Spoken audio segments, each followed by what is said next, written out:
When we first started to use Apple technology back in 2012, I had no idea just how much it was going to impact my teaching.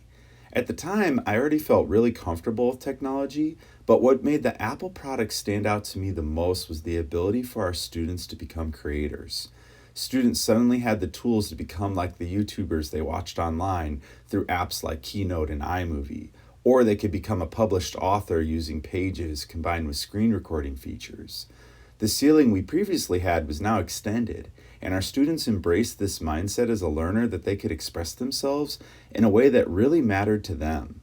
Now, to help foster this mindset, students spent a lot of time, or actually, I should say, spend a lot of time, exploring the iWorks apps of Pages, Keynote, and iMovie at the beginning of each school year so that they have multiple options when it comes to being given a chance to share what it is that they're actually exploring in class. Now, this encourages a really creative environment for our kids where they have to take risks and mistakes are made, which is going to lead to multiple attempts at solving something.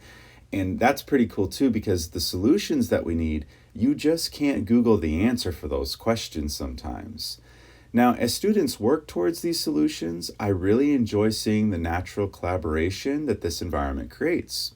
Students are taught that each of them has something unique to bring to a project and that their voice matters.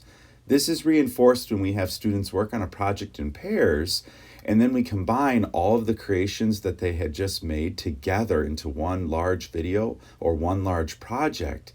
And then it gives the kids a chance to see that what they're doing is being shared with others in different ways. And as an educator, this helps me to assess how much a child has learned when it comes to the application of a strategy or skill when they're doing this kind of creation.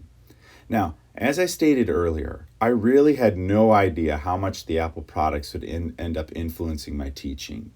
And that included seeing myself as a creator. In order to have this proper learning environment for the kids, well, I needed to be the one modeling this first. I had to model what it looked like to take risks and make mistakes, try multiple attempts at something, and then to have a solution that worked. This took time, but the payoff was fantastic for our kids. For example, on days where I couldn't be at school, I could actually create a video on subjects we were exploring. And that was neat because it meant that the learning process didn't need to stop just because I wasn't at school. Now, the biggest example of how this really worked for me was during the 2020 pandemic, and this goes for our whole school. We went home unexpectedly, and we were able to deliver meaningful content to our classes in each of the core subjects. Our students were still able to create and explore in original ways because the kids were so comfortable with the iPad technology already. For example, we had students creating commercials for products or ideas that they wanted others to try in the classroom. Or students interacted with me in real time through various apps that were already installed on the iPad that they had plenty of practice with. And then to keep that connection personally to each other, we were still able to talk and share things through Google Meets. So all of this was made with Apple technology.